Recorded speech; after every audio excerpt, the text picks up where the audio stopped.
Good morning, students. I'm Neha here, lecturer chemistry from Meritorious School, Mohali. So ਅੱਜ ਅਸੀਂ numerical start ਕਰਦੇ ਹਾਂ, that is on the basis of Colash law. ਦੇਖੋ ਬੇਟਾ Colash law 'ਚ ਆਪਾਂ ਇਹਦੀਆਂ ਐਪਲੀਕੇਸ਼ਨਸ ਵੀ ਕਰਨੀਆਂ ਹੈ ਤੇ Colash law ਸਿੰਪਲ ਕੀ ਹੈ ਉਹ ਵੀ ਦੇਖਣਾ ਹੈ ਤੇ ਦੋਨਾਂ ਦੇ ਬੇਸ ਤੇ numericals ਕਰਨੇ ਹੈ।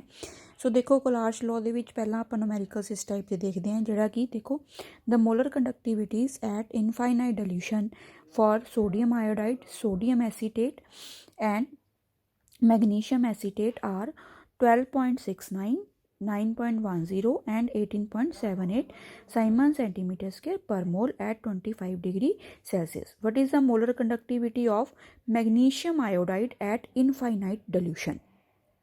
ਠੀਕ ਹੈ ਜੀ। ਸੋ ਦੇਖੋ ਬੇਟਾ ਮੋਲਰ ਕੰਡਕਟੀਵਿਟੀਜ਼ ਨੂੰ ਆਪਾਂ ਇੱਕ ਤਾਂ ਤੁਸੀਂ ਹੁਣੇ ਆਪਾਂ ਜਿੱਦਾਂ ਨੂਮੈਰੀਕਲਸ ਕੀਤੇ ਸੀਗੇ ਤਾਂ ਉਹਦੇ 'ਚ ਆਪਾਂ ਕੀ ਕੀਤਾ ਹੈ ਕਿ ਮੋਲਰ ਕੰਡਕਟੀਵਿਟੀ ਨੂੰ ਆਪਾਂ ਇਸ ਤਰ੍ਹਾਂ ਡਿਨੋਟ ਕਰ ਰਹੇ ਸੀਗੇ। ਇੱਕ ਆਪਾਂ ਮੋਲਰ ਕੰਡਕਟੀਵਿਟੀ ਦੇ ਉੱਪਰ ਲਗਾ ਦਿੰਦੇ ਹਾਂ ਨੋਟ ਦਾ ਕੀ ਮਤਲਬ ਹੈ ਇੱਥੇ that is at infinite dilution. Infinite dilution ਦਾ ਮਤਲਬ ਹੈ ਕਿ ਜਦੋਂ ਆਪਾਂ ਸੋਲਿਊਸ਼ਨ ਨੂੰ ਬਹੁਤ ਜ਼ਿਆਦਾ ਡਿਲਿਊਟ ਕਰ ਦਿੱਤਾ ਹੋਇਆ ਹੈ ਉਦੋਂ ਉਸ ਸੋਲਿਊਸ਼ਨ ਦੀ ਮੋਲਰ ਕੰਡਕਟੀਵਿਟੀ ਕਿੰਨੀ ਹੈ। ਠੀਕ ਹੈ ਜੀ। ਸੋ ਉਹ ਪਤਾ ਕਰਨ ਲਈ ਆਪਾਂ ਉੱਪਰ ਕੀ ਲਗਾ ਰਹੇ ਹਾਂ ਇਹਦੇ ਨੋਟ। ਸੋ ਦੇਖੋ ਇਹਦੇ 'ਚ ਆਪਾਂ ਨੂੰ ਸਭ ਤੋਂ ਪਹਿਲਾਂ ਆਪਾਂ ਦੇਖਣੀ ਸਾਡੇ ਕੋਲ ਕਿਹੜੇ ਕਿਹੜੇ ਕੰਪਾਊਂਡਸ ਦਿੱਤੇ ਹੋਏ ਆ। ਇੱਕ ਦਿੱਤਾ ਹੈ ਸੋਡੀਅਮ ਆਇਓਡਾਈਡ, ਇੱਕ ਦਿੱਤਾ ਹੈ ਸੋਡੀਅਮ ਐਸੀਟੇਟ, ਇੱਕ ਦਿੱਤਾ ਹੈ ਮੈਗਨੀਸ਼ੀਅਮ ਐਸੀਟੇਟ। ਸੋ ਕੋਲਾਸ਼ ਲੋ ਕੀ ਕਹਿੰਦਾ ਹੈ ਕਿ ਆਪਾਂ ਇਹਨਾਂ ਨੂੰ ਲਿਖਣਾ ਕਿਸ ਤਰੀਕੇ ਦੇ ਨਾਲ, ਪਹਿਲਾਂ ਇਹਨਾਂ ਦੀ ਮੋਲਰ ਕੰਡਕਟੀਵਿਟੀ ਕਿਸ ਤਰ੍ਹਾਂ ਲਿਖਣੀ ਹੈ। ਸੋ ਦੇਖੋ ਪਹਿਲਾਂ ਆਪਾਂ ਸੋਡੀਅਮ ਆਇਓਡਾਈਡ ਲਈ ਮੋਲਰ ਕੰਡਕਟੀਵਿਟੀ ਲਿਖਦੇ ਹਾਂ ਐਟ ਇਨਫਾਈਨਾਈਟ ਡਿਲੂਸ਼ਨ, ਇਸ ਕਰਕੇ ਮੈਂ ਉੱਪਰ ਕੀ ਪਾ ਰਹੀ ਹਾਂ ਨੋਟ। ਇਨਫਿਨਿਟੀ ਵੀ ਪਾ ਸਕਦੇ ਹੋ ਤੁਸੀਂ, ਨੋਟ ਵੀ ਪਾ ਸਕਦੇ ਹੋ, ਦੋਨਾਂ ਤਰੀਕੇ ਨਾਲ ਕਰ ਸਕਦੇ ਹੋ। ਸੋ ਦੇਖੋ lambda nought for sodium iodide is equal to lambda naught। देखो this is capital lambda and this is small lambda। ਹੁਣ sodium iodide dissociate ਕਿਵੇਂ ਹੋਏਗਾ Na positive I negative। so it is molar conductivity of sodium ion plus molar conductivity of iodide ion। ठीक है, ਇਹਦੀ value मैंने ਦਿੱਤੀ ਹੈ 12.69। इसी तरह दूसरा मेरे पास आ गया सोडियम एसीटेट CH3COONA डिसोसिएट किमें होएगा CH3COO negative plus Na positive, ਇਹਦੀ ਵੈਲਿਊ ਕਿੰਨੀ ਦਿੱਤੀ ਹੈ 9.10। Third is magnesium acetate that is CH3COO twice magnesium. So देखो डिसोसिएट तो यह भी इस तरह ही होएगा Mg। देखो आप किमें डिसोसिएट करते हो, तुसीं पहलां भी पढ़िया है कि ए चार्ज ये आंदा हुंदा है और ए चार्ज ये इत्थे 2 है, इसका मतलब मैग्नीशियम से 2 पॉजिटिव आएगा, इत्थे 1 है, इसका मतलब इस ते कितना आएगा 1 नैगेटिव। सो साडे पास ये बन गया CH3CO negative and Mg 2 positive. देखो हुण इत्थे मैं की वैरी इंपॉर्टेंट बहुत इंपॉर्टेंट चीज़ है, ਇੱਥੇ मैं की लगाया होया 2, क्योंकि ਜਦੋਂ भी ਤੁਸੀਂ ਕਿਸੇ ਵੀ ਆयन ਕੰਪਾਊਂਡ ਨੂੰ डिसोसिएट करना है ਤੁਸੀਂ ਉਹਨੂੰ बैलेंस ਜ਼ਰੂਰ करना है। अगर ਜੇ ਤੁਸੀਂ ਉਹਨੂੰ बैलेंस नहीं करते ਤੁਹਾਡਾ ਨੂਮੈਰੀਕਲ ਗਲਤ ਹੋ ਜਾਣਾ ਹੈ। ਜਿਵੇਂ ਦੇਖੋ ਹੁਣ ਇੱਥੇ ਇਹ ਤਾਂ ਇਹਦੇ ਤੇ ਚਾਰਜ ਹੋ ਗਿਆ, ਇੱਥੇ ਚਾਰਜ ਹੋ ਗਿਆ, ਬਣ ਗਿਆ Mg2 ਪੋਜ਼ਿਟਿਵ, ਇਹ ਬਣ ਗਿਆ CH3CO ਨੈਗੇਟਿਵ। ਠੀਕ ਹੈ, ਇਹ ਤਾਂ ਸਾਡੇ ਚਾਰਜਿਸ ਹੋ ਗਏ। ਹੁਣ ਸਾਡੇ ਕੋਲ ਇੱਥੇ ਐਸੀਟੇਟ ਆਇਨ ਕਿੰਨੇ ਦਿੱਤੇ ਹੋਏ ਆ 2, ਇਟ ਮੀਨਸ ਮੈਨੂੰ ਇੱਥੇ ਕਿੰਨਾ ਮਲਟੀਪਲਾਈ ਕਰਨਾ ਪਏਗਾ 2 ਦੇ ਨਾਲ। ठीक है जी। सो ये गल जरूर ध्यान रखनी है कि जो आप डिसोसीएट करना है तो जे सानू मल्टीप्लाई करना पवे तो असीं उहनूं उत्थे इक्वेशन नूं मल्टीप्लाई करना है। सो ये देखो इसकी वैल्यू कितनी है 18.78। हुण तुसीं की पता करना है molar conductivity of magnesium iodide at infinite dilution. हुण ये चीज़ आप पता करनी है, ये भी आप लिख लेंगे हैं लैम्डा नोट Mg(I2) की बन जाएगा lambda note Mg2 positive plus क्या बन गया lambda note I negative. Again हुण मेरे पास की है ये तुहानूं हुण फिर अगेन दस दिंदी है Mg2 पॉजिटिव, ये तो कितना आ गया 1 नैगेटिव। ठीक है जी, बट I2 इसका मतलब बैलेंस करूँगी अगर मैं इक्वेशन हो तो मेरे को आयोडाइड कितने दिते हुए 2, तो इत्थे मैं कितना मल्टीप्लाई कर दिता है 2 नाल। इहदी वैल्यू आपां पता करनी है। ठीक है, हुण मैं ए वाले डाटा 3 इक्वेशनस नूं यूज़ करके ए वाली इक्वेशन मैं फाइंड आउट करनी है। वैरी सिंपल, तुसीं मैथ्स 'च भी इदां दे क्वेश्चनस करदे हो।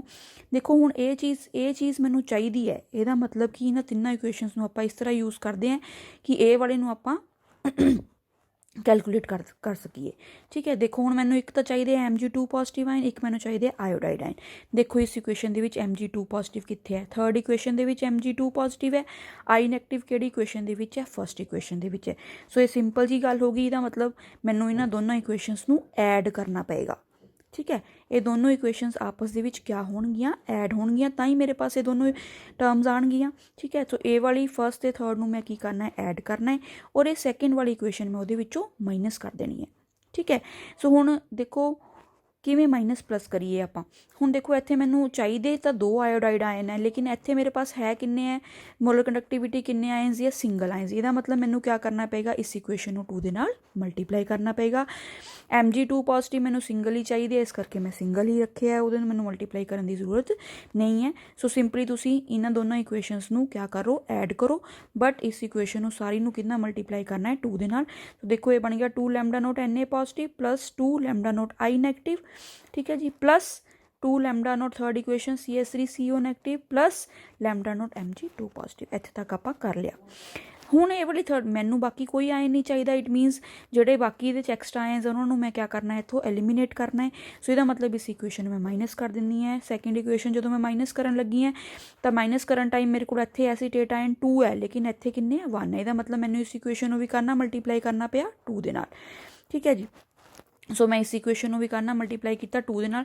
सो ये बन गया 2 lambda nought CH3CO negative minus 2 lambda nought Na positive.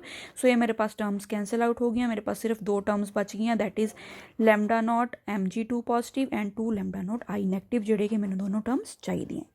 ठीक है जी। हुण जिमें जिमें तुसीं इन्हां नूं मल्टीप्लाई कीता बेटा, उवें तुसीं इन्हां वैल्यूज़ नूं भी मल्टीप्लाई करना है, तां ही तुहाडा आंसर आएगा। हुण देखो इत्थे असीं इस इक्वेशन नूं भी 2 नाल मल्टीप्लाई कीता सी, देखो मैं 2 नाल मल्टीप्लाई कर लिया, ठीक है।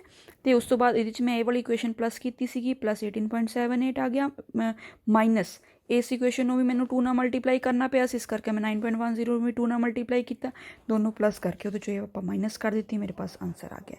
ये न्यूमेरिकल बेटा बहुत ज़्यादा ईजी है, सिर्फ ये पहला आयन्स कंपाउंड्स नूं जिहड़े भी आयनिक कंपाउंड्स उन्होंने स्प्लिट करके लिखना है, ठीक है जी। इक्वेशनस बना लेनी है, इक्वेशनस बनाने तो बाद फिर तुसीं ये देखना भी तुसीं पता किहदी मोलर कंडक्टिविटी करनी है, उहदी मोलर जिहदी भी तुसीं मोलर कंडक्टिविटी पता करनी है, उह देखो तुहानूं किहड़े-किहड़े आयन चाहिए है, वो वाले इक्वेशनस नूं प्लस करो, जिहड़ी फिर रह जाती है उस इक्वेशन उहदे विचों माइनस कर दो, then you can find the value of that ionic compound, ठीक है जी। नैक्सट आप ये देखने इन्हों दी एप्लीकेशन, बेटा एप्लीकेशन थोड़ा फॉर्मूलेस याद करने पैणगे। देखो ये आप सब तो पहला एक alpha, alpha is degree of dissociation, मतलब जिवें थोड़ा इत्थे दस्सिया है कि आयन्स डिसोसीएट करते हैं, ये डिसोसीएशन ही हुई है, ब्रेक कर जाना। सो किन्ने एक्सटेंट तक डिसोसीएशन हुई है वो पता करने लिए आप फॉर्मूला की लगाते हैं, लैमडा सी क्यों लिखा है, लैमडा सी का मतलब eight any concentration, lambda naught का मतलब एट इनफाइनाइट डिल्यूशन, ठीक है। तुसीं इत्थे लिख सकते हो this is eight any concentration, ठीक है, किसी भी कंसनट्रेशन ते, लेकिन लैमडा नोट क्या हो गया, एट इनफाइनाइट डिल्यूशन, ठीक है। उस तो बाद तुसीं के दैट इज़ कॉन्सटेंट की वैल्यू पता करनी है, कॉन्सटेंट डिसोसीएशन कॉन्सटेंट पता करने लिए की फॉर्मूला लगेगा, that is C alpha square over 1 minus alpha, ठीक है। थर्ड आप पता करनी है सॉलिबिलिटी, सॉलिबिलिटी पता करने का फार्मूला जिस तरह तुसीं मोलर कंडक्टिविटी पता करते हो उस तरह सेम की पता करनी है सॉलिबिलिटी, लेकिन इत्थे आप कंसनट्रेशन की जगह की वर्ड यूज़ कर लेंगे हैं सॉलिबिलिटी, बाकी कापा इन 2000 over lambda naught M, lambda naught M नीचे आ जाना है, सॉलिबिलिटी इस साइड चले जानी।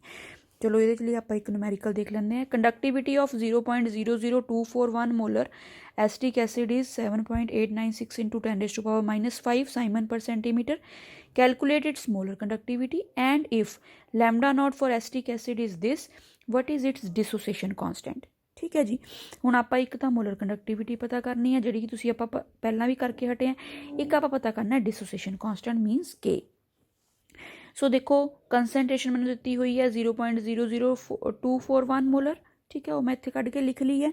नैक्सट मैंने दी हुई है that is conductivity, conductivity means kappa दिता हुआ है 7.896 इंटू 10⁻⁻5 साइमन पर सेंटीमीटर, ठीक है। सो लैमडा M की वैल्यू की होगी मेरे पास molar conductivity at any concentration kappa into 1000 over C। हुण कापा की वैल्यू मैंने दी हुई है इंटू 1000, C की वैल्यू कंसनट्रेशन मेरे पास है, मैं वैल्यू पता कर ली, that is lambda M, that is molar conductivity. हुण तुहानूं उन्हें क्वेश्चन एक होर टर्म दी है and if lambda nought for acetic acid, इहदा मतलब जिहड़ी आपां कैलकुलेशनस कीतियां है lambda molar conductivity the, this is eight any concentration, ठीक है जी। ਇਹ ਮੋਲਰ ਕੰਡਕਟੀਵਿਟੀ ਆਈ ਹੈ ਕਿਸੇ ਵੀ ਕੰਸੈਂਟਰੇਸ਼ਨ ਤੇ, ਬਟ ਐਟ ਇਨਫਾਈਨਾਈਟ ਡਿਲੂਸ਼ਨ ਤੇ ਮੈਨੂੰ ਕਿੰਨੀ ਦਿੱਤੀ ਹੋਈ ਹੈ 390.5। ਹੁਣ ਥਰਡ ਮੈਨੂੰ ਕੈਲਕੂਲੇਟ ਕਰਨ ਲਈ ਕਹਿੰਦਾ ਡਿਸੋਸੀਏਸ਼ਨ ਕਾਂਸਟੈਂਟ।